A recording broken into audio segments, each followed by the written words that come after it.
At the outset, let me congratulate Women's Studies Center and Cochin University Students Union for organizing an awareness program like this. We all know the importance of this topic and the help and awareness on this subject. Mental distress, tension, pressure, all these aspects, sometimes we don't give adequate attention, especially when we are dealing with our students. Our students sometimes they don't express themselves on different aspects. It is our duty to find whether they have any issues and problems and try to help them. So in that sense, this is a very good initiative. What we understand is we are going to create a voluntary group to help the students and the university community. Of course, in our society especially, this is a very, very important topic because the social transformation that is happening over a period of time in our society has created and a lot of we have transformed socially in the sense that our family system that existed previously have changed, has undergone sea changes in the past few decades. So that our job environment, our academic environment, everything has changed. We know that our young people sometimes find very difficult to cope with these kinds of changes. Also, the academic environment, if I say the pressure, peer pressure, study pressure, and so on, that is also increasing. And sometimes in the higher education, especially after graduation, the students have to compete for little number of opportunities, so the stress level is very high. So all these aspects which we need to address and try to make the life of our young people much better in a much peaceful mental situation. So in that sense, this is a very good initiative, and we have a very eminent experts to address the students and give them adequate training and help, guidance, and so on. So we have Professor Manoj, Therayil, Kumar, and Professor Van Bortel. They're eminent experts in this field, and I welcome both of them to our campus. With these few words, let me conclude. I wish you all the very best. Thank you. Thank you so much, sir. Now it's our time to listen our special guest. Today we have Professor Tine van Bortel, ma'am, Professor of Global and Mental Health, De Montfort University and University of Cambridge, UK, as our special guest. Now I would like to welcome her. Welcome, ma'am, and have your words.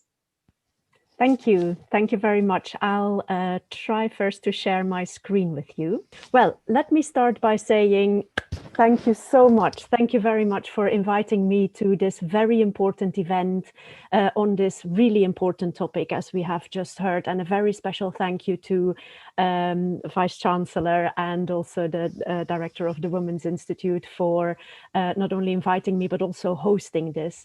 And a warm welcome and thank you as well to all of you participating today. I'm very heartened by seeing so many people present here.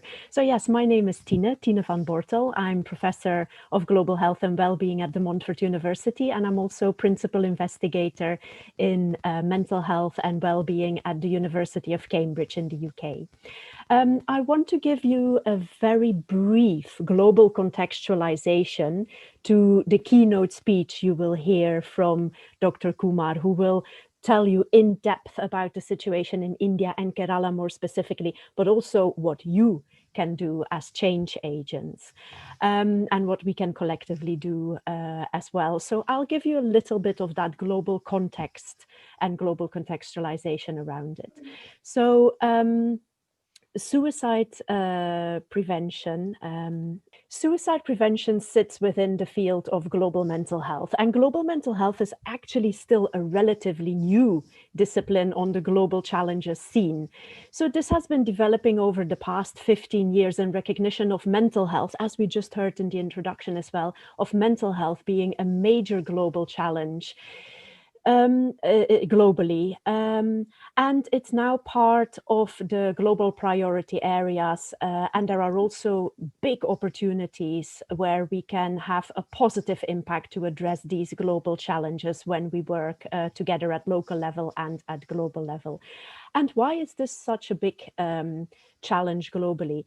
Well, when we look at the impact of mental disorders alone already, then we see that in 2010, and this was 2010, that's 10 years ago, was estimated to be 870 billion US dollars to the world economy. And this is only projected to be more than double in 2030, and that's not too far off anymore. So you can imagine that the wider implications at economic level to the global economy, at local level to the global economy, but also at individual level, at family level, at community level, and society as a whole is huge, locally and globally. And mental health and substance use disorders make up actually the greatest economic cost of non-communicable diseases in low and middle income countries specifically. So urgent action is required. And that is exactly why the World Health Organization has made suicide prevention a global imperative.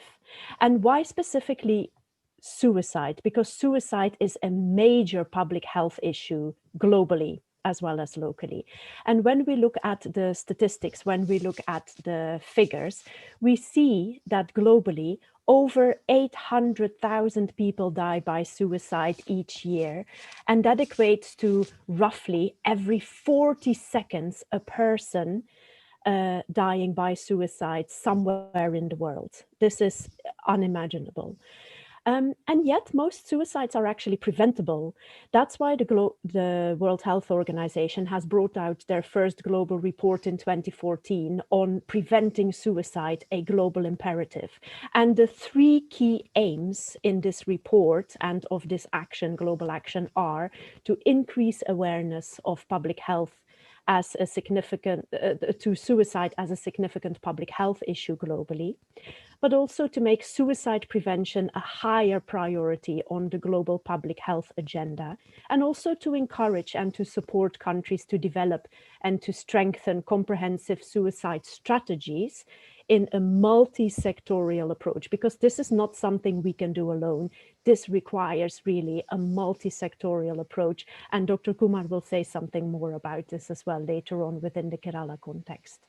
So despite this being a global public health problem, there are still major issues around tackling this. For instance, there are big taboos still, there is stigma around suicide, there is a lack of understanding and a lack of preparedness and awareness. But also, as we have just... class. Sorry? Did someone say something? Did someone want to ask something? No, ma'am, you can continue. Okay, thank you.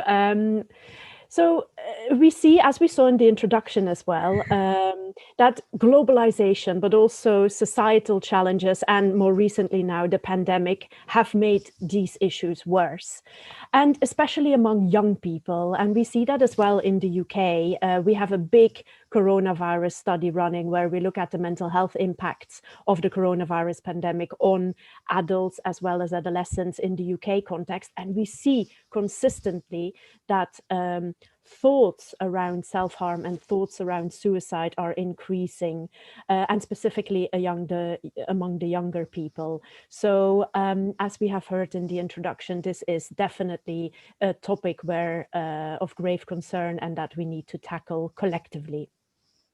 So I would say that now more than ever, we need to be able to help each other and support each other, and also to recognize the signs of distress in someone else, and also how we can assist a person who finds themselves in distress, or if you find yourself in distress, how you can recognize that within yourself and where you can find support. So together we can address this significant global challenge we are facing in relation to suicide. And we are all champions. We can be all champions, and we can be all change agents as well. So that brings me to SPOT. And I have had the great honor and pleasure to work together with Dr. Manoj Therayil Kumar from InMind, Institute of Mind and Brain in Kerala, for the past few years. And one of the things we have been more recently focusing on is a suicide prevention online training, as well as a stigma, anti-stigma module we are developing around this as well. So one of the things that he is going to talk about now is the situation in India specifically, the situation in Kerala specifically, and then something more about suicide prevention and the suicide prevention online training that we can all engage with to recognize signs and also to help others in distress. So with this, I want to now hand over to Dr. Kumar to introduce the situation in India, Kerala, and also the SPOT. And I very much hope that you will find it engaging, that you will find it educational, because this is something we can all take our responsibility, and we can all help to tackle this global challenge around this major public health issue we are facing globally around suicide and to prevent suicide as well. So I want to thank you so very much for being here today. I want to thank you also so very much for inviting me. And I'm also looking forward to afterwards discussing this further with you. Thank you so much, and enjoy the rest of the presentation as well. Thank you so much, ma'am. Now, I would like to invite Mr. Dr. Manoj Therayil, sir, for the keynote address. Welcome, sir. Thank you very much. Thank you, Tina, for the inspiring words and setting the scene for me to start looking at how suicide has already emerged and is actually having a more serious impact on life of people in Kerala. And thank you, Professor Madhusudanan, for the insightful comments on what is changing in Kerala and how we need to gear up to take on the challenges posed by the changes in the society that we are facing now. And Dr. Ajita, Director of the Women's Study Institute, for the great initiative in bringing a suicide prevention program and thinking about how in future we might be able to help our students, our local communities, and our wider general public. Thank you for that. And thank you, Dr. Chinju, the research associate who has been in touch with us in the last few months to organize this. And thank you, Agna Prem, the University Union representative, because without university unions, immense support and encouragement, programs like this will not happen. And I would also like to, at the outset, make a kind of a thought in the way in future, Cochin University can be a leader for other universities where the university can make a pledge that every staff member, every academic collaborators, and every student within the university is emotionally literate to to give them an opportunity to complete, for example, the sport online course and make a big declaration that as a university we have taken our commitment to make every staff member, every researcher, every student prepared to help others in distress. So taking up sport as an official kind of a pledge for the new year on the way when the background of this pandemic might be a good thing to think about. And by the time we finish this today's discussion, maybe suppose it takes only 1 hour. In 1 hour in Kerala, in one place in Kerala, one person might have completed or died by suicide in 1 hour by the time we complete this. and at least 20 others would have made serious uh, attempts on their life. So in Kerala, this is a major public health emergency. So this is the place I base myself in, Thrissur in Kerala, and as you can see, we believe in overcoming our difficulties. As a population in Kerala is a model to world in many areas, but we are also struggling with certain aspects. For example, like mental health issues and suicide. What we believe in, we shall overcome one day, actually, not someday, perhaps. We shall overcome these difficulties. As Tina was saying, together we can all change things. So, just before we start, I want all of you to take just a moment to imagine something. If you want, if you prefer, you can close your eyes and just imagine in your mind's eye a person, a friend, a classmate, a work colleague, a person who you know very well. Just imagine that person. And imagine that this person has left you a suicide note saying goodbye to you, and you are just finding it out. In your mind's eye, see how you feel, not what thoughts emerge in your mind. How do you feel about this? Just if you wish, you can close your eyes and imagine this person who you care about, or your friend, or a classmate, or a colleague, and that the person has left you a suicide note saying goodbye.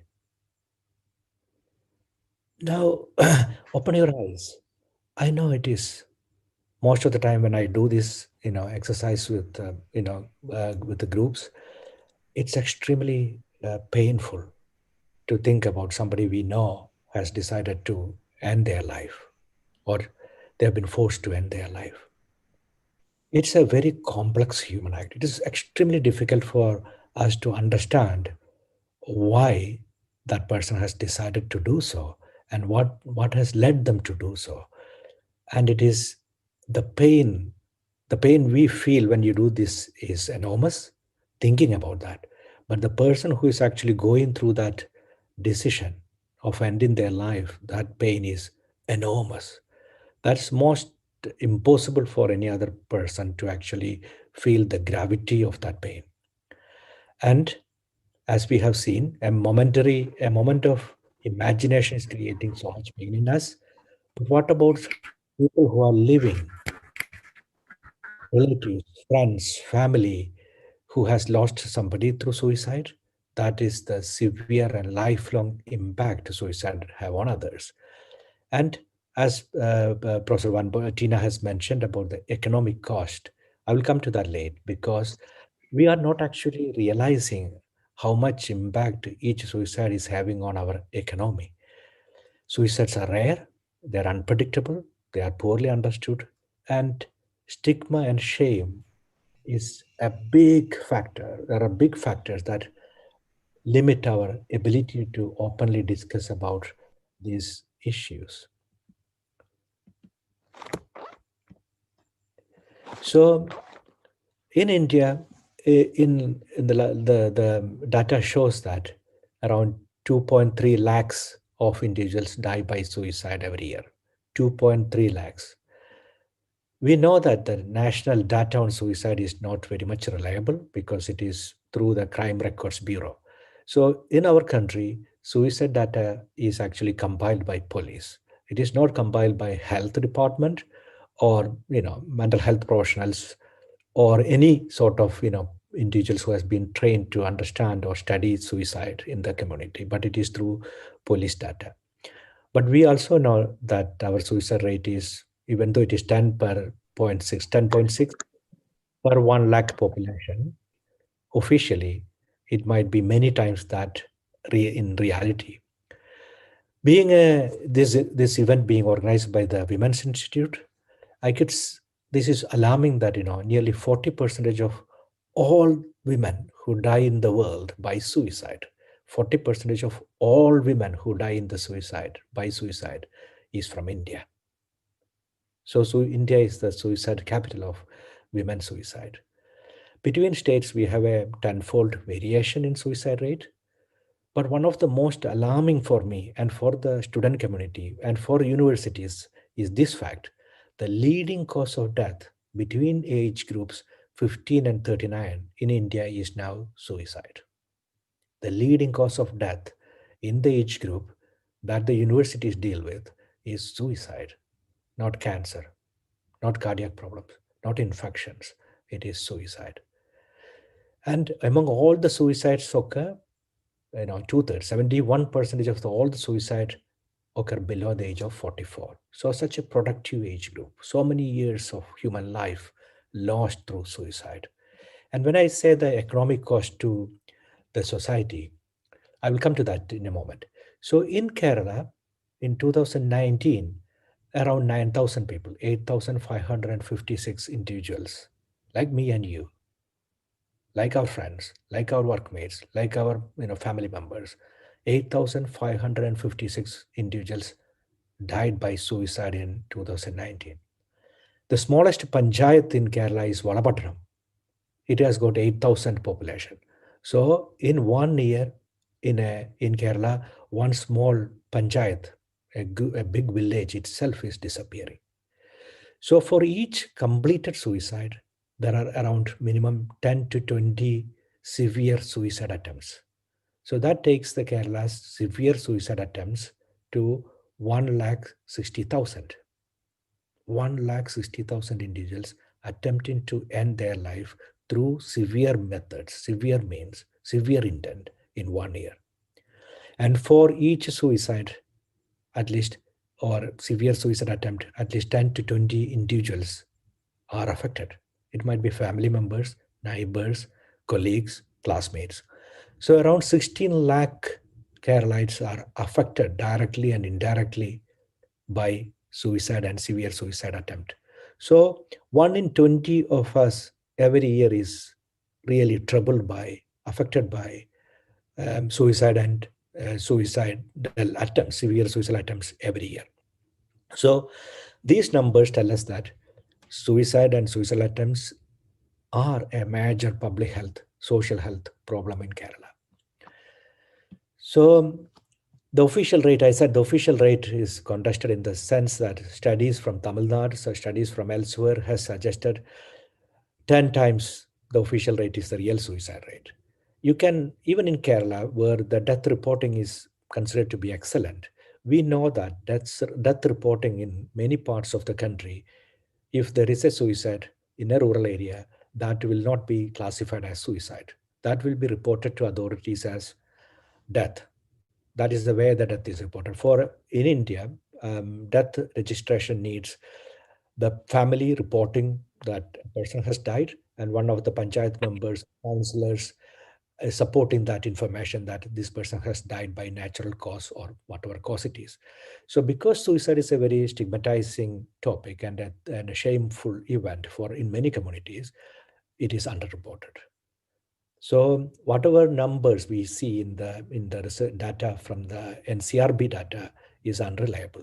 And we also know that there are lots of individuals missing every year. Even in just in Kerala, a tiny state of India, 12,000 individuals are missing every year. And many missing people are actually, as we look at the data from across the other countries, many missing people end up by dying through suicide. So we have to take the data from the police records in the sense that it might be reporting only a part of the actual problem.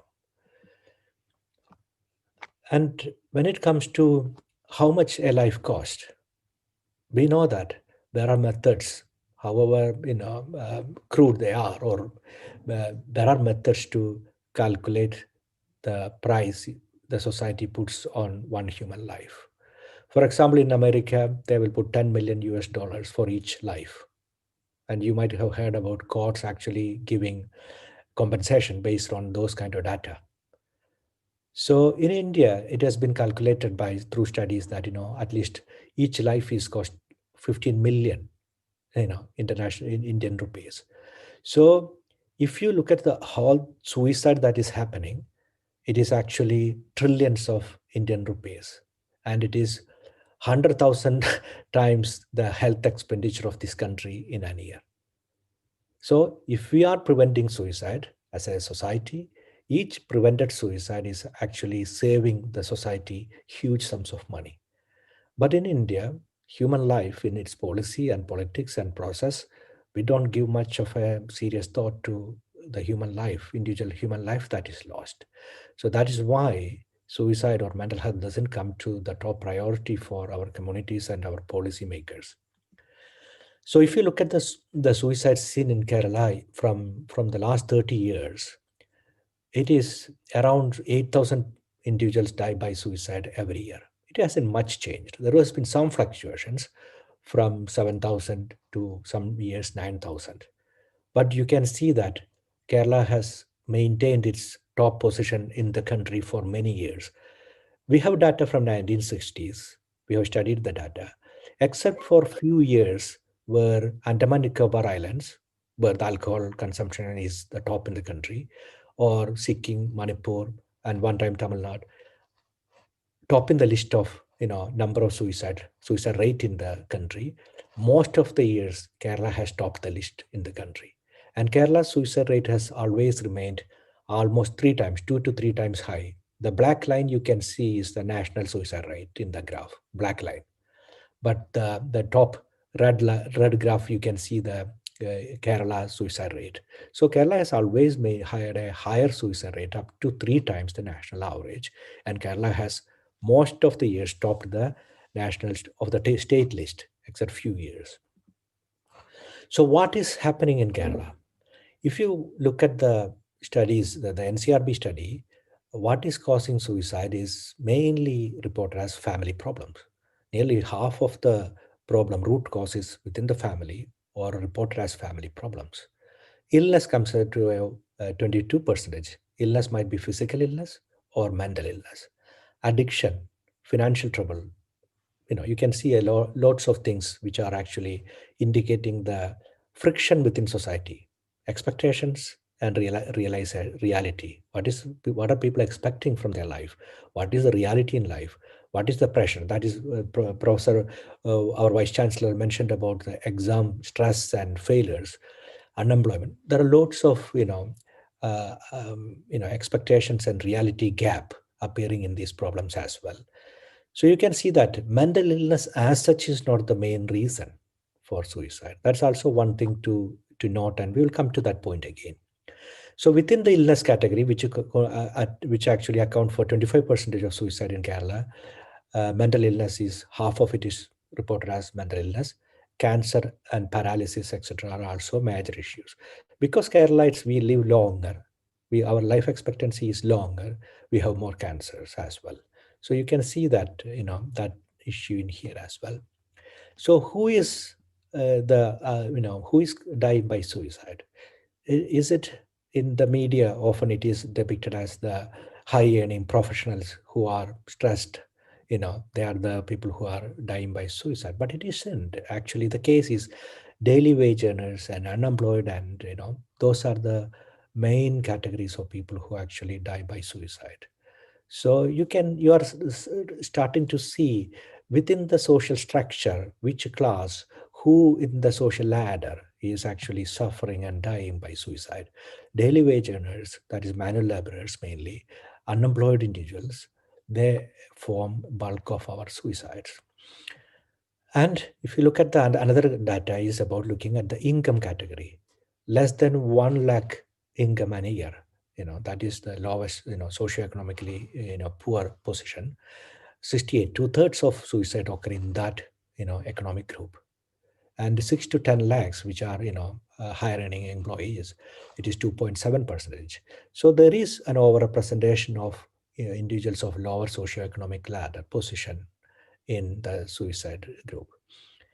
Look at the education as well. That is also adding another layer of evidence to that assumption. No education, or up to 5th, up to 8th, you can take up to the 10th. That forms the bulk of the suicide is occurring in individuals who are poorly educated, or educated up to a certain degree, a certain level. And graduates and above are much less represented. And most people are married in the suicide group. It is also true because this is the women study institute. This will be interesting for later discussion, because in many other western countries, marriage provides some kind of protection to suicide. There are other factors to that, but at the same time, in India, marriage is not a protection. And we will now see later on, I will discuss few points why that is not providing protection. And the method that we adopt is, hanging seems to be the most common method.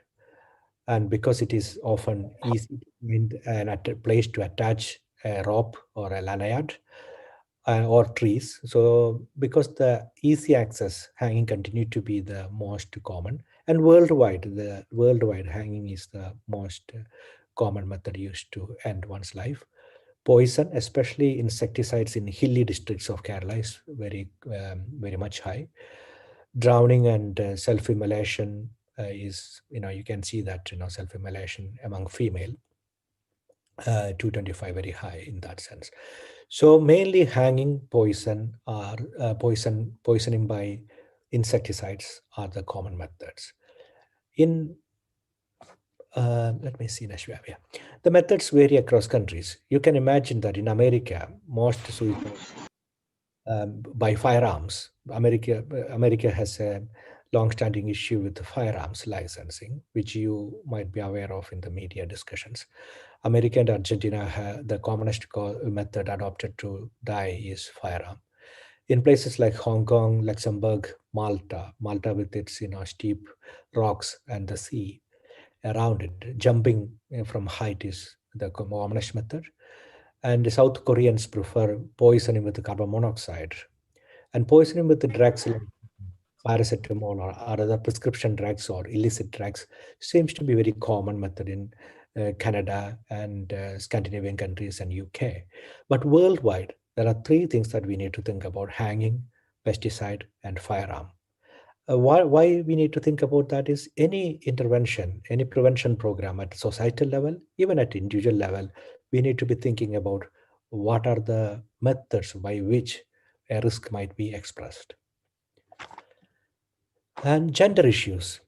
If you, I put this specifically for the team in CUSAT to think about, and maybe somebody in your team might get interested in researching this further. We know that worldwide more women have express suicidal ideas, and more women attempt suicide. It is very high compared with the men, but more men die by suicide. On the world level, global level, it might be 2 to 3 times more men die by suicide than women. Only two countries are exceptions. One is China, where women die by suicide more, and Bangladesh. And both, hello, there is somebody's mic needs to be muted. And and except China and Bangladesh, across all the countries, more men die by suicide. In India and China, one factor is emerging. In younger age group, now more women are dying by suicide. But the gender gap is becoming less and less in younger age groups across the globe.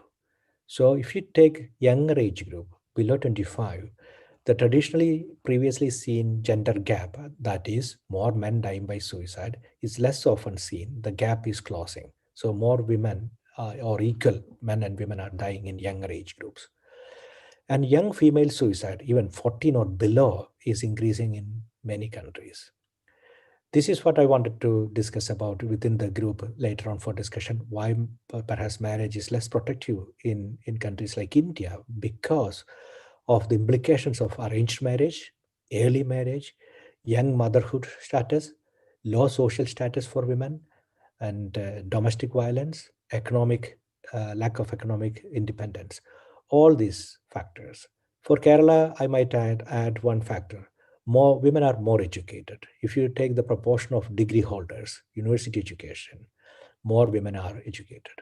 But the participation in labor market for women is less than men. So there are some factors, structural factors for us to think about why mental health problems and suicide is different in men and women. And along with the gender paradox, why do men die by more by suicide than women. We know alcohol use is more among men, and perhaps in Indian context, alcohol use is very much less in women. It is increasing. Men have more access to dangerous methods, because if you want to travel in the middle of the night away from home to jump in front of a train or to buy some dangerous dangerous medications, or you have to travel, you have to go out of the house. So all those mobility factor, even the mobilities within the household, it is contributing to the difference in gender. And you can say in a way that men are like pressure cookers without walls. Men generally tend not to talk about their emotions, and women are more likely to think about emotions and share those emotions with others. And that might be a difference that contribute to the final outcome. And cultural barriers in seeking help. The cultural models men in our communities follow is that of, they don't talk about depression, they don't talk about anxiety or stress. And there are barriers that this model creates in seeking help or talking about the difficulties. And certain social roles amplify certain reactions to loss and shame.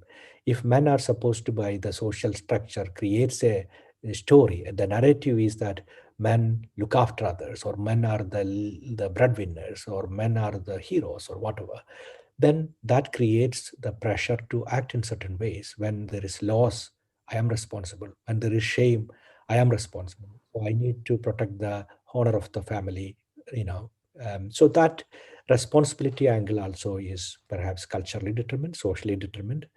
So that also might be contributing to more suicide. And why do Kerala have more suicide? Nobody knows. We don't know. There isn't any research. There are lots of suggestions, lots of assumptions, and lots of small studies which contribute to some narrative why it might be, um, what themes actually contribute to more suicide. We know alcohol consumption, 30%, one third of men consume alcohol. The average age of consuming alcohol is declining, but there are other states in India where the average per capita consumption of alcohol is higher than us. But Kerala has got more anxiety and depression. The national surveys show that more anxiety disorders and more depressive disorders reported in Kerala. Divorce rates are high and is increasing in Kerala compared with the many other states. Unemployment rate is high compared with the national average. And we also know of another Kerala paradox, that is the mortality and morbidity paradox. We have high morbidity rates, high morbidity in terms of physical ailments. Our morbidity rates tops the country, but our mortality rate is so low. So more people are living longer with a large number of physical ailments. So the quality of life and well-being, physical well-being, is compromised for many. And we know when physical health is compromised, emotional health is also compromised. And we have more women participating in education, but less women in the labor market. It has got different impact, to discuss how that might affect the mental health. And lifestyle factors. If you look at poverty, Kerala has been the state that has achieved more in eradicating poverty. We have the lowest poverty in the country. And the speed at which Kerala society has eradicated poverty is amazing. But if you look at the consumption inequality, Kerala tops. The consumption inequality, or what I call as relative poverty, is very high in Kerala, and Kerala actually tops the list. So 1 in 7 Indians are affected by mental disorders of varying severity. That we need to understand. As Professor Van Bortel said, it is just not the idea or the problem of suicide. It's a wider problem of mental health. And 1 in 7 Indians are affected by mental disorders. And if you look at those graphs, the red, Kerala is here, the red, the darker red, shows that we have high anxiety and depression than the average of the country, or compared with other states. So we have more mental health problems in general. And look at these graphs. The poverty is lowest. This is all the states ranked in their poverty. Kerala is here. 8% of people are in absolute poverty, only 8%. So But the relative inequality, if you look at the relative inequality graph, that is about the consumption inequality. Kerala has the highest consumption inequality in the country. So that is why when you hear stories about a young girl aged 10 tries to take her life because she can't access online classes, because she hasn't got a good enough smartphone, or she hasn't got the wireless connectivity, it, it is actually a case showing how the consumption inequality in Kerala is high. And we need to read this in terms of the studies that shows that if you are a millionaire, if you are rich, but if you are living with more rich people, you are likely to die more early. So inequality is sometimes far more important than absolute poverty. The relative poverty in a society can be more toxic for mental health.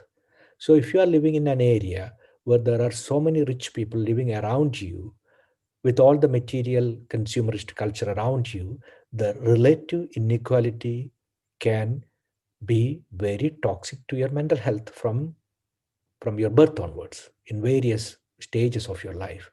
And that will accumulate, and that might contribute to mental health problems, including somebody being in a position where they don't actually think that life is worth living for. So for the students and for the policymakers and the change agents in our society, like our participants today, this idea that the inequality is a major contributing factor to suicide is one thing important to bear in mind.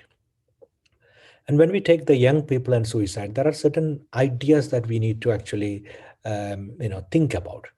We have among us, Professor Madhusudanan said earlier about the expectations and the peer pressure. Expectations are huge among the younger generation. We live in a state where there is zero or negative population growth. So for parents, the children are their biggest investment, emotional investment, and we live for our children, and their expectation on them is so huge. But if you look at the competition, the society is modeled on competition rather than cooperation. The number of people who are actually graduating might be less than 30%. So 70% of children or young adults are deemed as failures. And our idea of success is getting into some specific colleges or institutions, which only a minority can achieve. So majority of our younger population is left to believe in that they have failed themselves. They haven't lived up to the expectations of the society or their parents. So there is a huge gap between expectations and achievements, dreams and realities. And we are becoming a society perhaps more on competition than cooperation.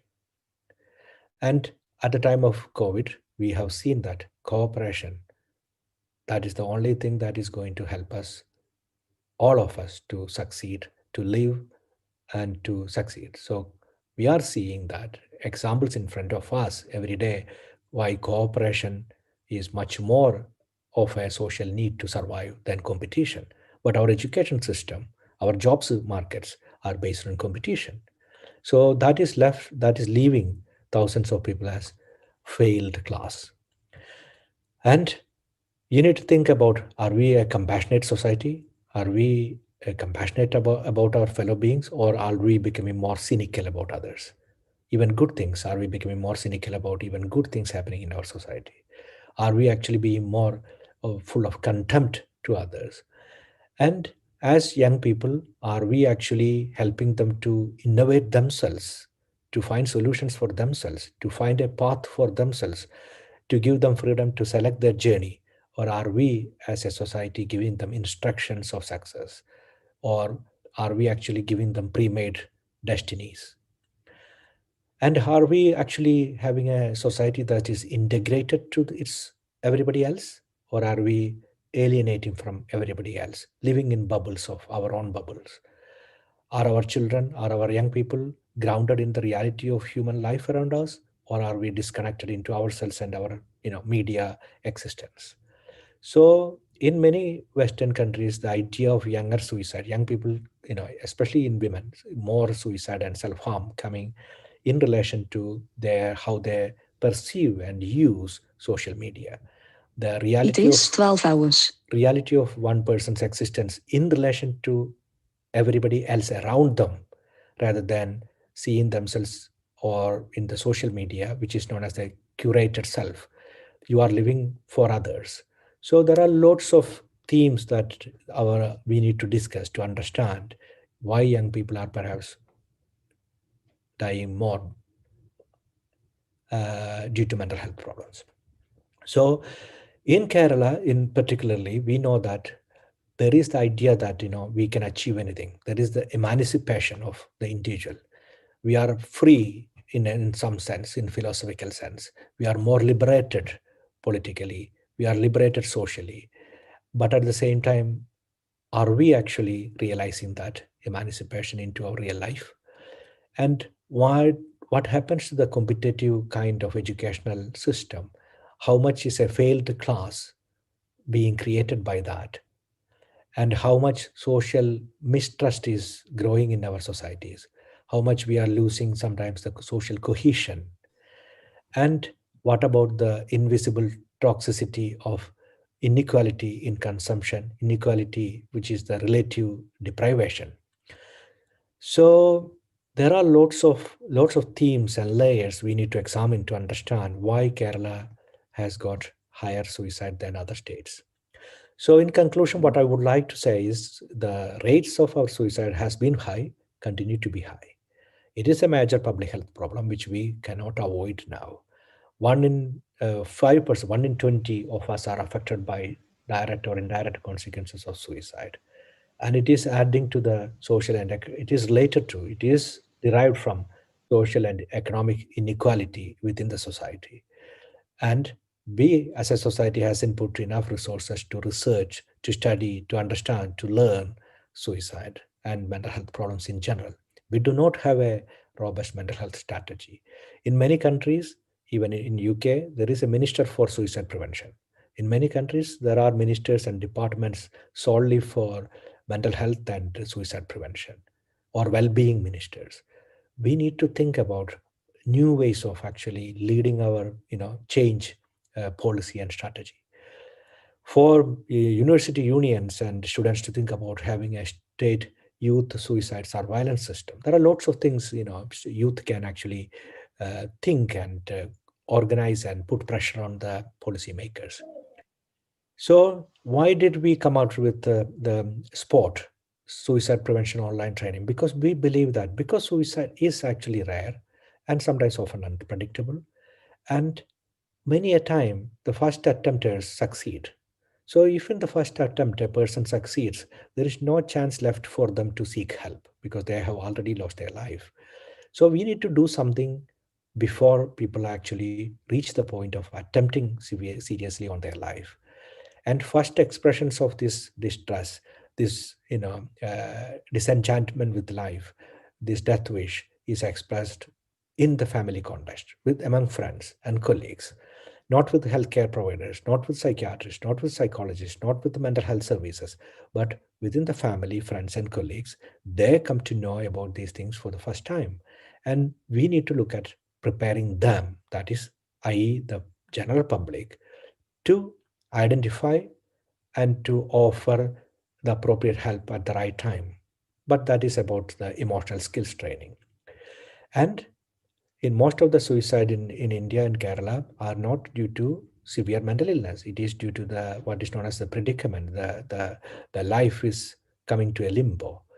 And stigma, even in Kerala, where the education rate is very high, the stigma is preventing people from seeking help or talking about suicide. And in your office, in the research department, or in the classroom, nobody talks about how they feel about in their mind, or nobody talks about the pressures and anxiety and depression and death wish. So these are, even I'm saying that in the one-to-one friend context, people don't seek help when they feel they are feeling down in the dumps. And we know that most suicide can be prevented if appropriate help is given at the right time. And most people are not getting any help at all. So this makes us think that we need a public preparedness model, and that is what we are working with the sport. So this is an online course. You can register at your whenever you want. You can register and do the modules at your pace and speed. And for each chapter, there will be some feedback you need to give.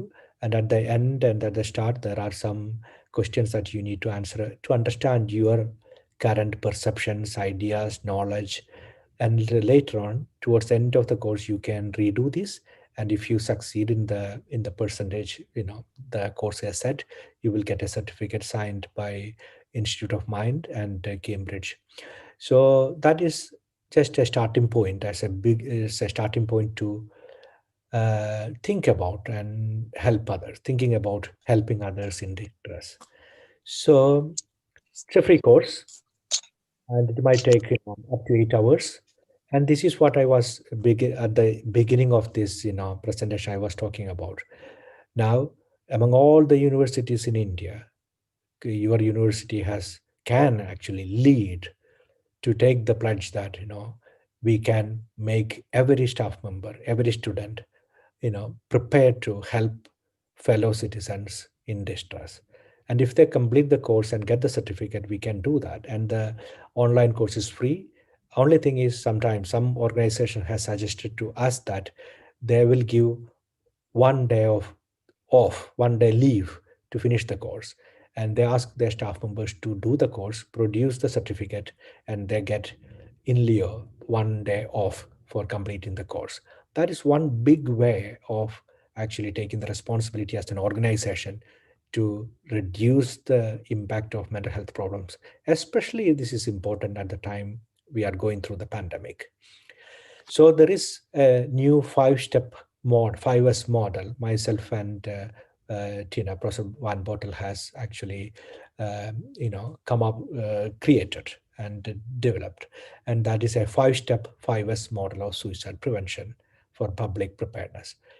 That is as see somebody whether they are in distress. Say something that is the right thing to say at that moment. Support the person practically and signpost them to the further help, and stay in touch with the person until they are back to their self, so see, say, support, signpost, stay in touch. This is the 5S model the sport course will teach you through its 13 chapters. So thank you all for listening to this, and thank you, Professor Madhusudanan, Vice Chancellor of CUSAT. Thank you, Dr. Ajita, Director of Women's Studies Center, Chinchu, Research Associate, and all the participants for listening to this. And I'm looking forward to the discussion. And I'm sure, Tina, are you online? Hello. So it's very good to see a lot of people participating in this, and I hope we can have a good discussion now. Thank you so much, sir. Now it's time for discussion. If anybody have any kind of questions or queries, you can ask both in Malayalam and English. So it's time for discussion. Anybody have any kind of queries, please come forward and ask. Sir, actually, I have a question. Could you please explain about what is depression? I mean, the stages of depression. Nowadays, people, if we don't get anything or we seem sad, we all people says that I am in depression or I have depression. But I don't think depression is not a small word or it's not that much simple thing. So could you please explain what is depression and how it's come and what kind of thing we can do to solve that kind of problems as a mental issue? Okay വളരെ പ്രധാനപ്പെട്ട ഒരു ചോദ്യമാണത്. What is depression? വിഷാദം. നമ്മളെ സാധാരണ ഭാഷയിൽ ഇംഗ്ലീഷിലാണെങ്കിൽ I am depressed എന്നുള്ളത് സാധാരണ നിത്യജീവിതത്തിൽ വളരെ ലാഘവത്തോടു കൂടിയിട്ട് നമ്മൾ ഉപയോഗിക്കുന്നൊരു വാക്കാണ് ഡിപ്രഷൻ. പക്ഷേ സാധാരണ വാക്കായിട്ട് ഉപയോഗിക്കുന്ന ഡിപ്രഷനും ഒരു വിഷാദ രോഗം എന്നുള്ള ഒരവസ്ഥയും തമ്മിൽ വളരെ വ്യത്യാസമുണ്ട്. 4 കാര്യങ്ങളാണ് depression. There are 4 major things in depression. One is നിങ്ങളുടെ ചിന്തകൾ, തോട്ട്സ്. രണ്ടാമത്തത് നിങ്ങളുടെ mood, how you feel inside. Third is your behaviour, what do you do. Fourth is how your system is working, the biology, your physical system, ആ physiological system എങ്ങനെ work ചെയ്യുന്നു. ഈ 4 ഞാൻ പരിശോധിക്കാം. ഒന്ന് തോട്ട്സ് ആണ്.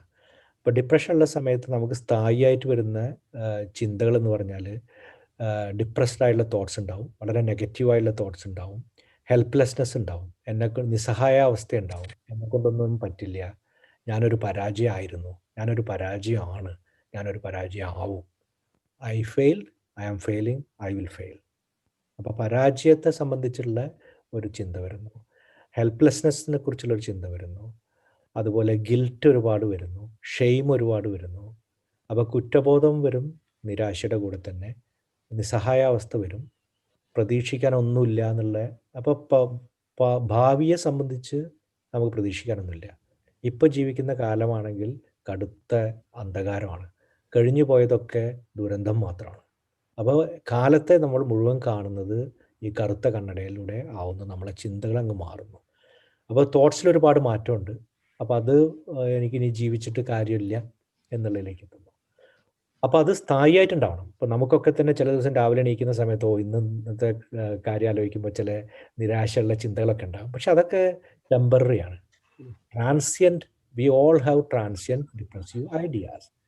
ബട്ട് ഇൻ ക്ലിനിക്കൽ ഡിപ്രഷൻ, രോഗാവസ്ഥയിലാവുന്ന സമയത്ത് these thoughts become persistent. That is the most important feature. They become persistent. രാവിലെ വന്ന് എന്നെ കൊണ്ടൊന്നും പറ്റില്ല എന്നുള്ള ചിന്ത ഉച്ചയ്ക്കാകുമ്പോഴത്തേക്ക് മാറി നമ്മൾ കോൺഫിഡൻ്റായി കാര്യങ്ങളൊക്കെ ചെയ്യുകയാണെങ്കിൽ ദാറ്റ്. പക്ഷെ ആ നിസ്സഹായാവസ്ഥ എന്ന ചിന്ത സ്ഥായിയായിട്ട് തുടരുകയാണെങ്കിൽ that is A probably part of depression. So persistent negative thoughts. രണ്ടാമത്തെ മൂഡാണ്.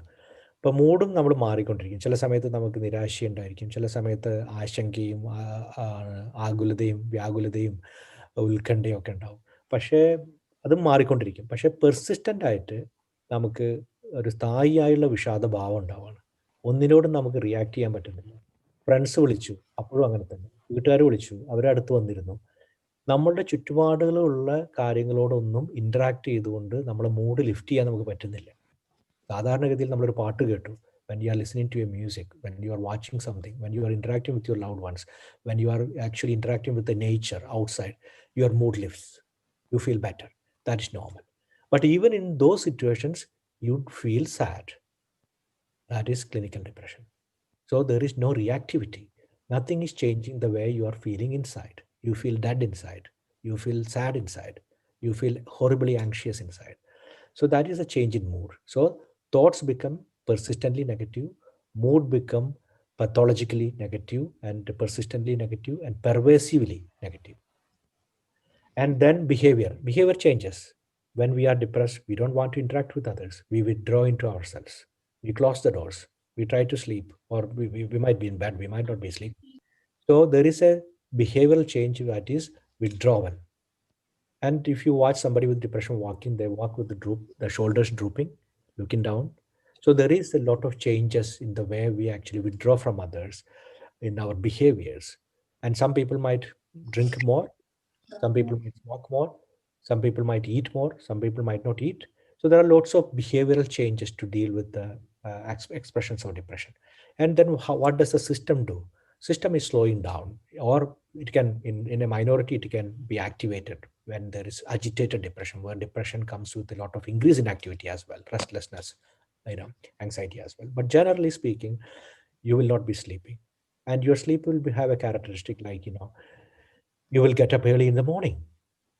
If you feel that usually you get up at 6 in the morning, പക്ഷേ you start to get up 3 in the morning and spend the early hours ruminating on negative things, that could be a significant warning sign of depression.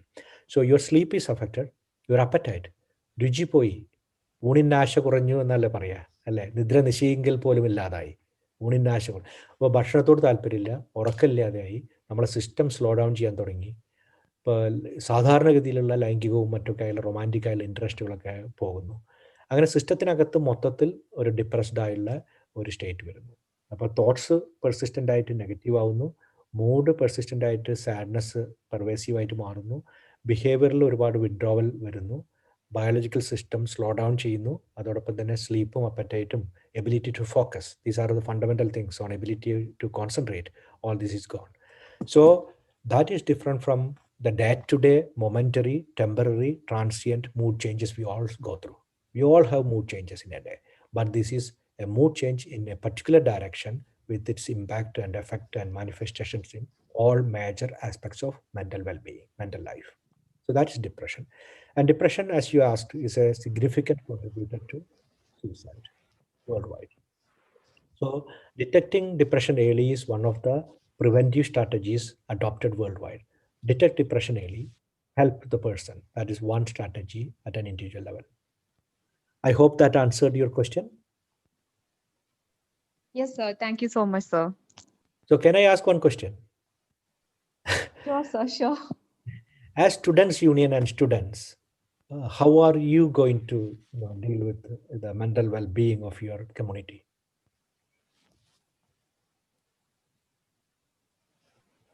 So simply, I think we can support each other when they need somebody to talk, when they need to share their emotions or feelings to somebody. Then we can help them with an emotional support. Actually, in this current society, in the modern time, everybody need somebody to hear. Okay.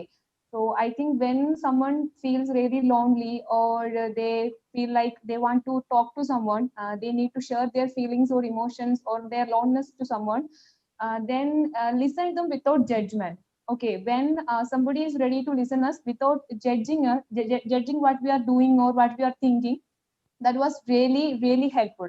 And when I feel sad or my friends feel sad or they need anybody to talk, I always try to be with them. So I think when teachers and all the people around them is try to, if they try to communicate with them without judgment or any conditions, terms and condition, then when people go on through these kind of some depression or anything, they can face all the difficulties with ease. So I think that's the simple thing we can do to another person and can support them. I think so. So That is exactly right, Fatima. To listen to others, to validate their experience, and not to judge others, and to keep an open mind. That is the fundamental thing in the conversation. I think Tina, you look like you want to add to that. No, I completely agree. I think I just wanted to draw the comparison with our students as well. I work in 2 university organizations and collaborate with other universities as well in the UK. And we see exactly the same, Fatima, as what you were saying, that that peer-to-peer support, because there are different kinds of support, of course, and staff and student interactions, but the peer-to-peer support, as you pointed out, is really important. And from that point of view of that non-judgmental point of view, just sitting there listening, just a listening ear in a non-judgmental way can work absolute wonders for people. And we have seen that working very well with our students too. And also what has been pointed out throughout the entire event today, indeed, as well, is the challenges around globalization that has brought quite significant societal challenges as well, with increased technology that brings pressures as well. And we heard as well the economic pressures we are facing, the pandemic which is making this worse now. But then also what we can do to overcome these pressures, and how that peer-to-peer support and that collaboration and that multi-sectorial approach is really important. And I think also we need to emphasize how prevention and anything we can do in that preventative sphere is really important before we actually end up in the curative part, where, when people already fall ill, basically. That is needed as well, but we can do so much in the preventative sphere, where comparatively speaking, in the past, we might not have invested as much as we should have. But I think that is becoming more and more important now. And again, the coronavirus pandemic is showing us that prevention is key, whether it's in physical health, in mental health, and in every aspect of our society. So I think that public health approach, that social approach, is really important. And I definitely agree with what you were saying in terms of what works for our students as well. So thank you for sharing that. And could I ask a question as well? Talking about cultural barriers to help seeking, for instance, issues around shame and stigma, the changing societies we are facing. We see that across the world, of course. And I was wondering, we had these student talks with our students as well, and we have students coming from all over the world. But what are for students, within your context, what are the biggest challenges that you are facing, and how could you overcome these?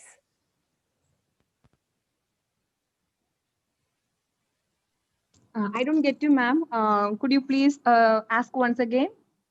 Yes. What are the biggest challenges that you think, the student body in your university, but also within the Kerala context? What are the biggest challenges you are facing with all the changes we have seen in society and in the current pandemic? What are, for students in Kerala, what are the biggest challenges that you are facing? Yeah, I got it now. Actually, ma'am, right now, due to the COVID pandemic, if you are asking about the COVID pandemic situation, I can say that as a academic section, we can say that we lost a lot of education time. The COVID situation, because of this situation, we can't go to colleges, and we do miss a lot of things which we were doing as a student, and I mean on offline classes and the lectures and etc. etc. And also that there is a lot of financial crisis happening around our families, societies, and everywhere. Okay, and everyone is trying to coping up with the situation, because all of us know that this COVID pandemic make a lot of differences and a lot of changes in our society and also in our families. So everybody is facing a lot of challenges, because right now in India there is a lot of things are happening also, like farmers have a lot of issues, and the marketing and the globalization and the society have a lot of changes all over the India and all over the world is happening right now. So at this situation, I think in corona, because of the corona, the students have a lot of mental struggle, and because I think they all the time they are free, because they are living in their home, they are not interacting with people, they are not going out, they are not even talking with friends, all are isolated and they are living in their own world. They are not interacting with people, they don't going out with friends, they are not even able to go to college, and everyone is confused about their profession. And for the last year students, they all are thinking about their profession. Okay, they are not getting enough placements, they are not even getting enough jobs. So everybody is confused a little bit, and also trying to get over from the pandemic.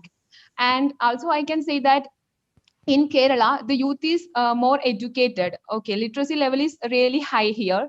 So the people around here trying to manage the situation and trying to get over from the past situation. I think they are not thinking about the past, what is happening right now, or the what were happened in the past. More than that, they are thinking about what is future. How can we face all these things, and how can we cope up with all this situation and rise again? When Kerala faces the flood situation, I think you know the situations and all. When Kerala faces the flood, all the people are coming together and try to face all the situations, and they try to help each other to move on from the pandemic. And right now at this situation during this corona, people trying to help each other and trying to overcome the situation. And I think that's the biggest thing which we are doing right now, because we know that unity is the strength. So we try to unite and we try to move on, and we try to face all these situations. And apart from that also, we when we the students, I think the youth thinks we are alone and we are not ready, not able to do the things. That kind of thinking and that kind of thought, because of that kind of thought, we seems like we are depressed or we can't do anything. That kind of thoughts are coming up. But when we try to understand, the thing is, when the situation is getting worse, we can move on, yeah, or we can face all these things, all these challenges with courage and with the help of others. Then the problem is getting so much easier for us. Okay, so when right now the situation is changing, and the colleges, the schools, everything is opening right now, and the people's getting connecting, people connecting with each other, the friends, our families, all are again coming together and discussing about the things and what is happening right now and what the things going on and how we can change the things. Okay, I think the youth is more concerned about the future, not the past. I think that's the biggest thing which we should do right now, because thinking about the past and what is happened in the past is not that much of a big thing. I think what we can do in the future and compensate what we lost in the past, that's the best thing we should do right now.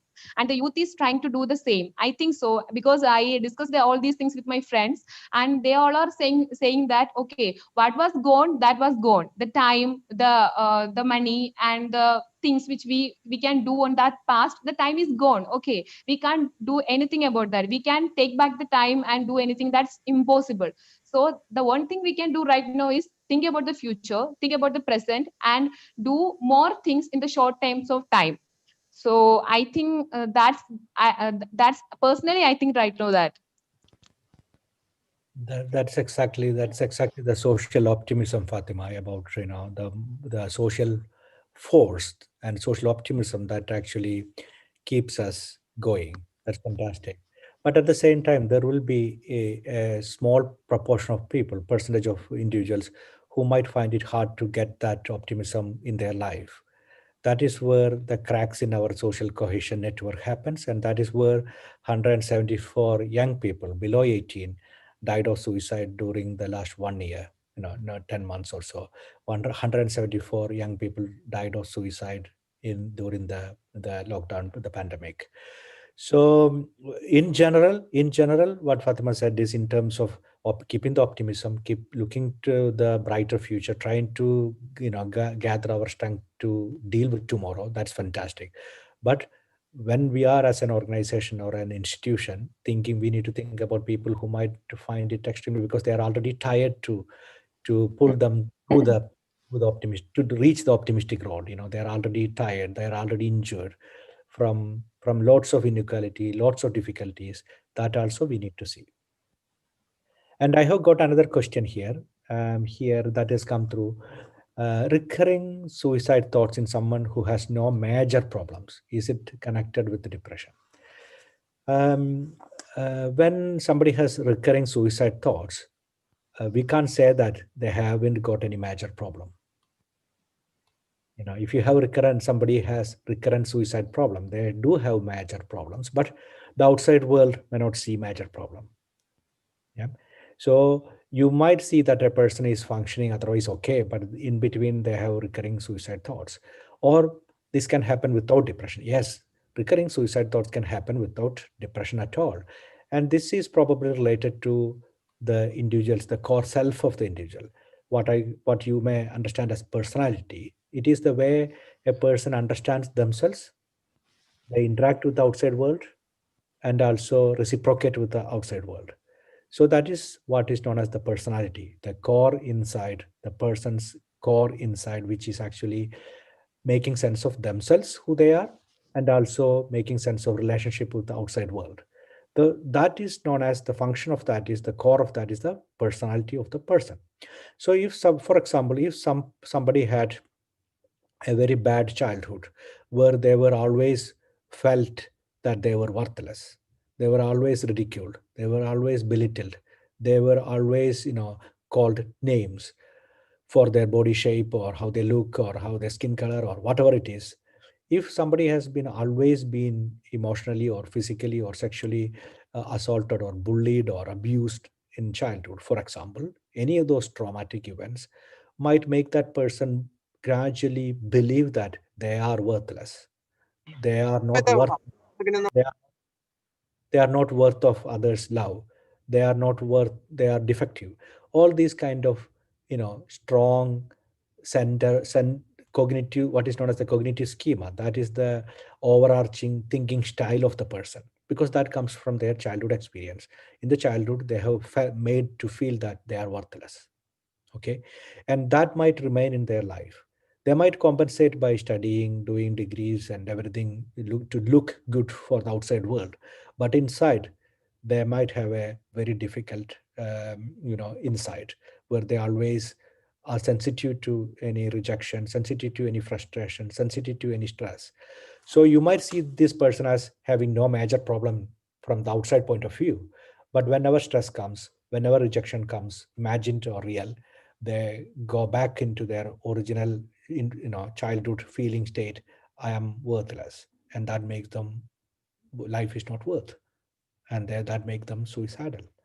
So you can see some individuals adopting or trying to harm themselves repeatedly because they don't want to live at that point. But from the outside world, you may not see they have major problems.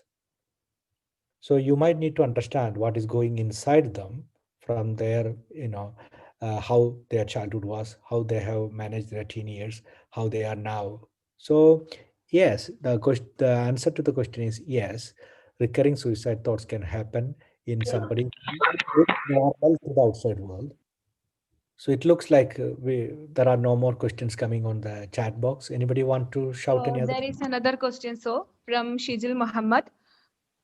Okay, Shijil Mohammed is asking, college students and professionals are more aware of mental health problems, but those who did not have any opportunities for higher education don't know about this. How would you solve this?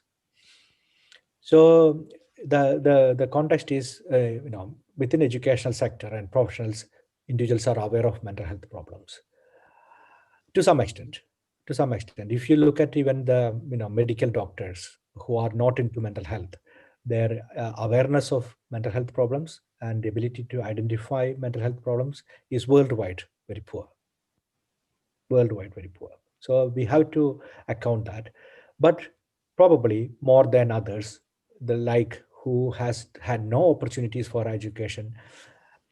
So we have seen when we looked at the data from Kerala suicide, we know that it is the uneducated, who were not fortunate enough to get into higher education, who are overrepresented in those who die by suicide. So mental health problems and death wish, suicidal attempts, and suicide are more common in individuals who were unfortunate socially to get into higher education. So poor education means poor social position, means poor mental health. So how could you solve this? So one way to look at this is as a structural issue within the inequality in the society. Our society, even including Kerala, however, have eradicated poverty, as I have detailed in the slide, the relative inequality is very high. Consumptional inequality is highest, and that is a reality. And how do we address the structural issues in the society? Not as psychiatrists or psychologists, or we cannot deal with that. We need to have structural solutions. We need to have social solutions. We need to have socially inclusive policies. We need to reduce inequality. So it is a class issue, social class issue, that is expressed in your question. And the answer to that is, we need to have a better society which is more inclusive, which is more egalitarian, which is believing in more distribution of the wealth to more people. So that is the only way. By reducing the economic inequality, we can reduce the mental health inequality. So that is one thing. Second is, we all need to campaign for more resources allocated to mental health, because mental health problems are increasing across the social structure. Mental health problems are increasing across all sections of the society. And we need to campaign for more resources allocated for mental health. So a larger socio-political problem. As second is a priority problem. And third is, how can charities, for example, CUSAT, you might have students union to take up a work among, to provide services to people who are less fortunate. So those of us who are fortunate to be in professional education or in universities, we might have a social responsibility to create something to provide support for individuals who are less fortunate. So these are the three solutions, three levels of solution. One is a bigger socio-political issue of structural changes to reduce inequality. Second is a prioritization issue for the state government and the national government to allocate more money to mental health. Third is our own responsibility to our fellow not fortunate enough to provide them some support networks. And did that answer your question, Shijil? And if you have any other, answers, please, we can discuss that. I Shijil? would like to add something to that as well, just a couple of examples to these three key priority areas, which are hugely important indeed to address the structural issues, the financial issues, and also the community implementation of this.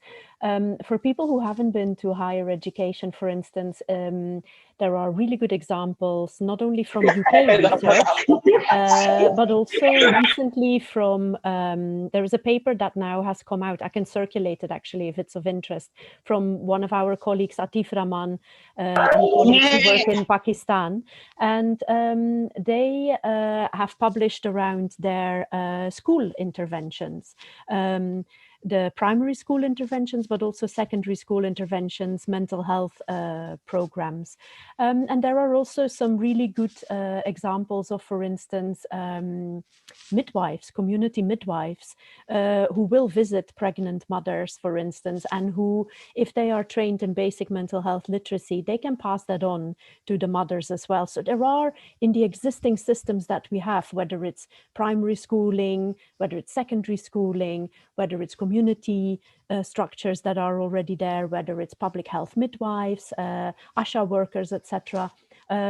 We can task shift, we call that. So we can train people like yourself, students as well, and many others in mental health literacy to pass that on to others as well in the primary school environment, in the community environment, to parents, etc. So these are some concrete examples of some other interventions that don't involve higher education. But indeed, the key priorities are, of course, and that is more difficult to tackle, are very significant structural issues we are facing as well. That is a bit more difficult to tackle. But with these key priority areas of, as Dr. Kumar said as well, of tackling the political goodwill to tackle these structural issues, to invest more in mental health, and especially in public mental health. And then where we all can contribute, as I mentioned as well, and as Dr. Kumar was saying as well, with key examples in various sectors, whether it's the workplace, there's a lot around workplace mental health and mental literacy in the workplace, where employers can take a proactive role in primary school, in secondary school, ASHA workers, public health midwives, etc. I think we can really make a very good contribution, and that is down to all of us. Thank so that you. was the addition I wanted to make to that. Yeah. Thank you for that. And there is another question coming. What are some of the signs that what are some of the signs that we can pick up from someone who might be having suicidal thoughts? As in, are there any things to look out for when we want to support those who have suicidal ideation attempts? These are the most crucial, most important question of the day. Like, how do we know that somebody is going through the difficult time? How do we know that somebody is having death wish? How do we know that somebody is contemplating putting an end to their life? This question is in detail addressed in the sport course. The sport course is actually centering around this primary question, core question, and it gives different scenarios, different settings, and we are addressing the same question in the sport course in detail. So I will not go into the details now here for want of time. I would ask all of you to log into sport course, register in the sport course, and complete the course. And what we have been discussing is, once everybody has completed the course, we can go into a next level of training, and that will link us with the third point that I was making, and Tina was also suggesting, is to look at, get ourselves trained and let us help others. So we actually pass on the training to others, or make us hub to provide some kind of listening service to not only to students in the CUSAT, but for the unfortunate, what we said as the people who are not in higher education as well. So we can provide something for the city of Ernakulam, or school networks, or that's also possible. So please log into sport.inmind.in. That hyperlink is seen on the chat box, and that will take us through all the scenarios. And thank you, Hima Sebastian, for asking that. Thank you, sir. Welcome. So is there any more question? Is it time? Dr. Ajita, are you there? I think we don't have any more questions. We can. I have one question. Oh, please.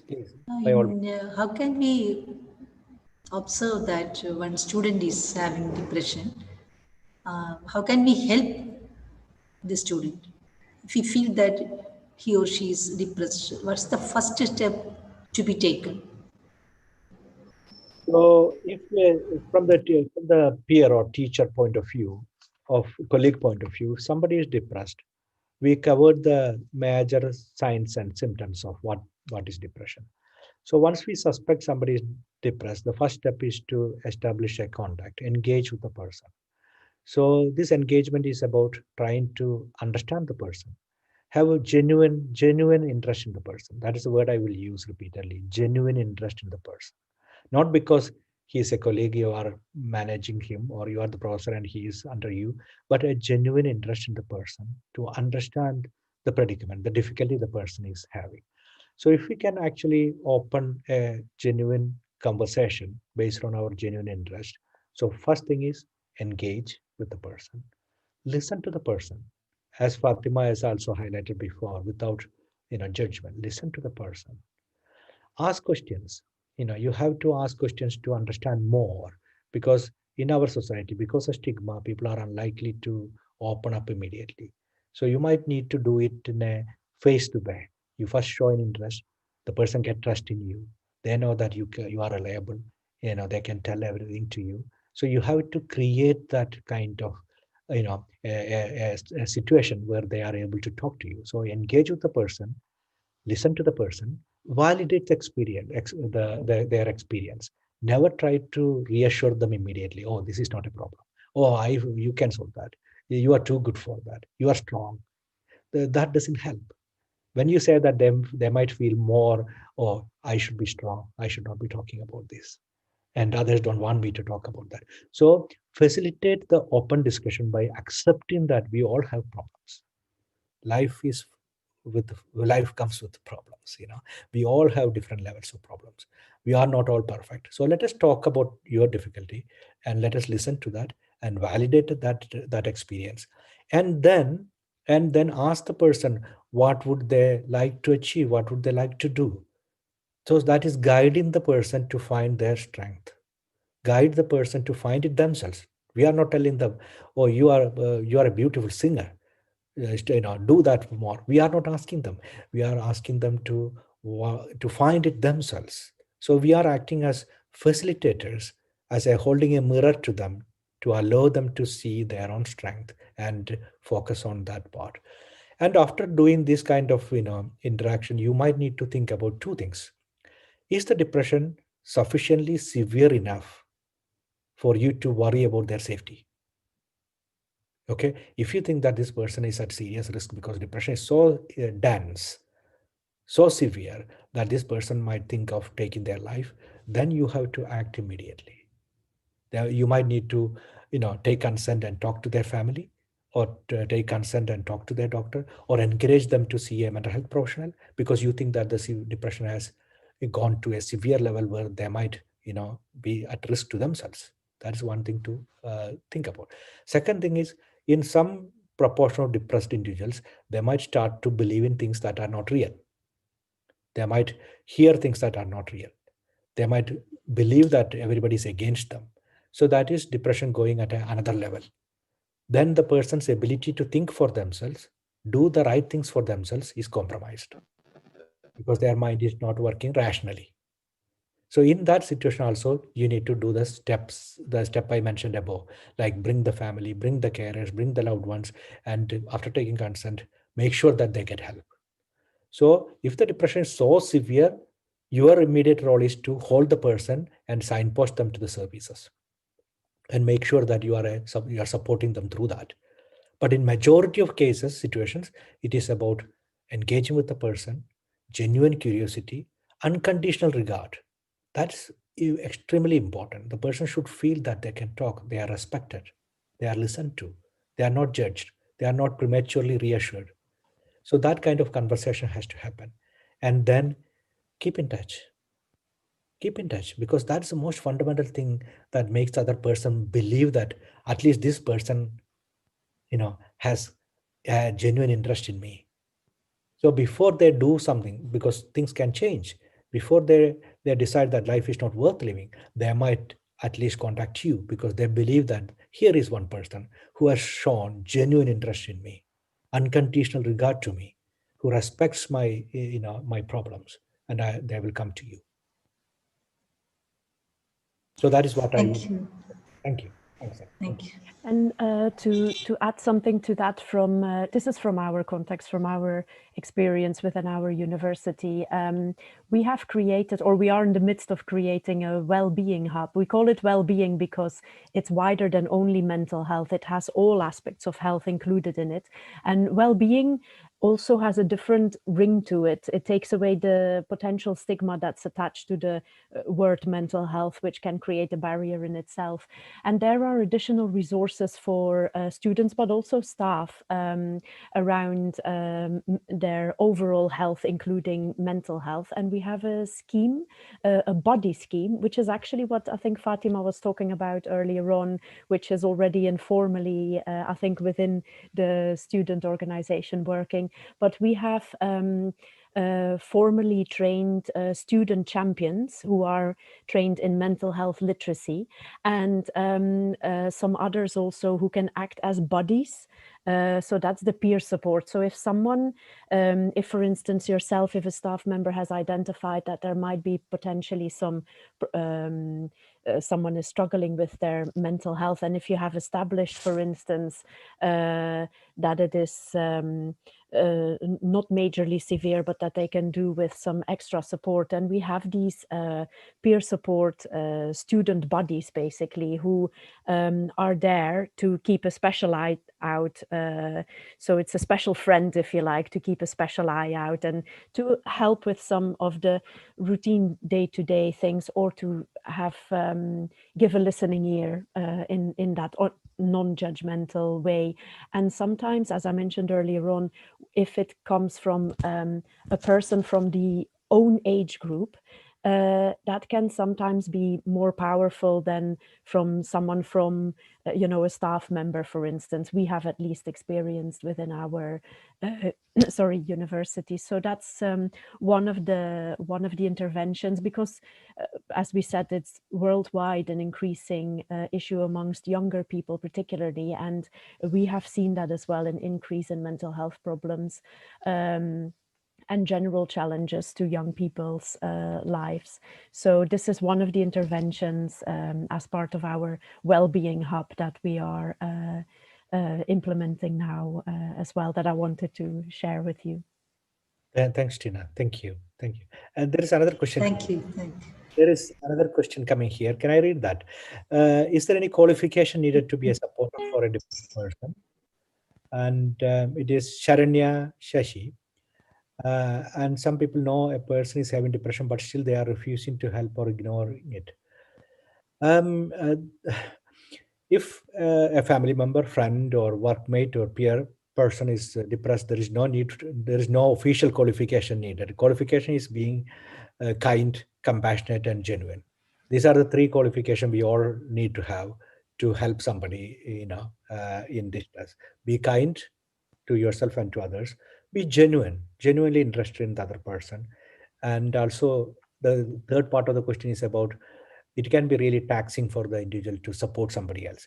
So you also need to have some way of managing your emotions, looking after yourself, and being kind to yourself. All those things are important. So stress management, if it is stressful to you to look after, of course it is stressful to look after somebody with depression.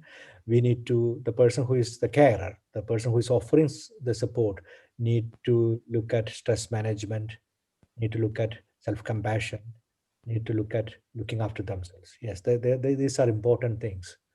And just taking me to the earlier discussion about, students unions roles and department roles. If the Cochin Students Union is keen to do a study of mental health or well-being of their student community, or the academic department teachers are keen to study, look at the well-being of the teachers in the current circumstances. Myself, in mind, and Cambridge team has already been studying some of the same parameters in different settings. We have the tools, we have everything, running in terms of understanding a specific, in a specific context. For example, if the CUSAT Students Union want to study the mental well-being of its students, if they are interested, we would be able to support them. We would be able to provide them with all the tools, all the booklets to do the survey, and even help them with data analysis and, preparing the report for the university. We can do that. We have done it with other universities, and Institute of Mind in Thrissur take some responsibility of, doing the survey and analysis for the department. And if the teachers departments, the teachers and researchers, they want to do among staff mental health and well-being, we can do that as well. We are wide interested in the well-being of, and create the models that Tina was mentioning, create some based on research, local research. So if there is a appetite for, those kind of activities by the college union or the, student union or the department, please by all means contact me or in mind, or we can all look into those things. We have been supporting institutions to do those, preparing localized, contextualized, reports for them to act on. So we can look into those things. And And to learn from each other. I think that's important as well, isn't it? To collaborate, to co-create good health and well-being, and to learn from each other. That sharing is very important. Is there any other question? We are almost 1 o'clock now. Is there any other question? So there is already a question from SG. The second last one. SG. Oh, so somebody who have no individual problems, but as a human being, they feel like life has no inherent meaning and there is no point in living. Does these kind of thoughts lead to suicide? So do we need a purpose, meaning to live a life? Okay, so purpose and meaning is key to our life, especially for a, meaning, for a life well lived. We need a meaning and purpose. There are points in history where you will see some movements, in society, in the history, where people are kind of alienated from the social process. The movements like hippie movements and other movements, you can say that they actually take a different path to the path taken by majority of people. And you can argue that individuals in that group are actually, in a way, existentially detached from the realities around them. They are creating their own realities. They want a different way of life. So even now, in our social life, there are people who are actually disconnected from everything around them in a philosophical way, in a meaningful way. There is no connect to the world around them. So they may not have any individual problem like mental illness or any distress, but as a human being, they might feel that what is the point in life? And often, when you study the individuals who have the idea that there is no point in living, you see lot of difficulties they have gone through. There's a lot of, detachment. Why this person is so detached from their people around them? Why don't they feel any joy in human relationships? Why do they don't feel any joy in interacting with the world around them? So even though to the outside world you might see that the person doesn't see any meaning in life and they don't have a problem, that sense of detachment from outside world, lack of joy in the living, might itself indicate there are something on the backstage, something in the past, something that they have missed in the development of their mind and their life. So I agree that there are individuals in our society who feel detached from the social process, detached from the emotional world around them, detached from the human beings around them. And some individuals are like their personalities like that. They don't, enjoy the human company, enjoy anything else. They are happy in themselves. That is one group. And there is another group who is detached as well as, unhappy with the life. They don't see a purpose in life. They don't see a meaning in life. So there are individuals who are like that. But for majority of us, we need a meaning and purpose to live a life. I'm sure SG was probably asking something else. Is SG, do you want to talk about that question? So I hope. Yes, I would like to add something to that as well, actually. It can sometimes be even a bit tricky to define what is purpose and meaning in life. And some people might think that they have to do a big thing in life, that will contribute to their purpose and meaning. And if they can't accomplish that, then they are a failure. And that is completely wrong. It's small little things. Sometimes it's just shifting your perspective to what purpose and meaning actually means, because tiny little things that we might just take for granted, that we don't even think about. And I'm just giving you an example. This was last year, pre-corona pandemic, when we could still freely roam around here in the UK. I had a little walk to the shops, and there was a lady who looked very sad. I didn't know her at all. This was through the park I walked, and I crossed her, and I smiled, and I said, "Good day, madam." And she stopped. I didn't expect her to stop. She stopped and she looked at me and she said, "Wow, you just made my day just by smiling at me and acknowledging me." And I was taken aback, because for me, it was such a small thing, but that really made her day. And she told me that, and that made me happy in turn as well.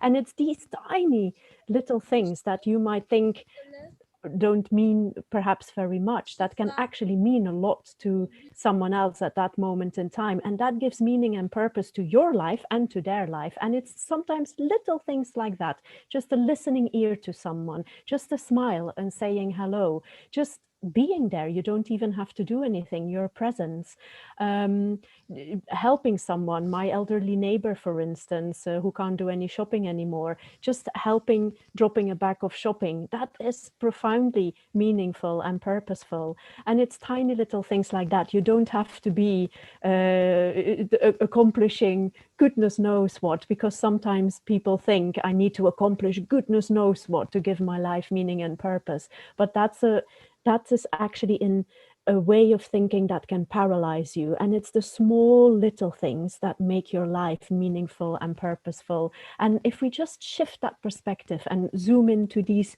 tiny little things that we might otherwise take for granted, that can make a really big difference as well. And I just wanted to share that experience from my life as well. That just, gave me some perspective as well, and gave, a reminder of meaning and purpose in small little things in my life too. Thank you, Tina. It is 13 hours. It's about some acts of kindness, tiny. It might look as tiny, but the acts of kindness are more powerful than the virus that is actually stopped our lives. Each act of kindness is like going like a virus. It will spread to others. If you are the person who Professor Van Bortel was saying, might take that pleasant moment to another person. So each act of kindness can reverberate, can create, it will go viral in that sense. So acts of kindness definitely is the way to go to create some purpose and being here and here at the present moment. Another question is it a question or is it? Thanks to all That's participants. not a question. That's Yeah, not a thank question. you. All right, thank you very much. Thank you. I think there is no more questions. Thank Moving you. on, I would like to invite Agnes Prem, Executive Member, University Union, for vote of thanks. A very warm good evening to one and all present here. Considering the situation we are in, one cannot stress enough about the importance of mental well-being during these trying times. Suicide is indeed a difficult topic to discuss. The highly enlightening session we had just now will go a long way in addressing this issue to a greater extent. First of all, on behalf of Women's Studies Center and Cochin University Union, I would like to thank Dr. K. Madhusudan sir, Vice Chancellor, Cochin University, for inaugurating this section. Next, I would like to thank our beloved speakers, Dr. Tine Van Bortel, for her informative and valuable words on the topic Global Context on Suicide Prevention, and Dr. Manoj Therayil for his thought-provoking keynote address. Last but not the least, I would like to thank Dr. K. Ajda, Director, Women's Studies Center, and all our beloved viewers for making this function a grand success. Thank you, one and all. Thank you all. Thank you very, very much. Thank you. Thank you.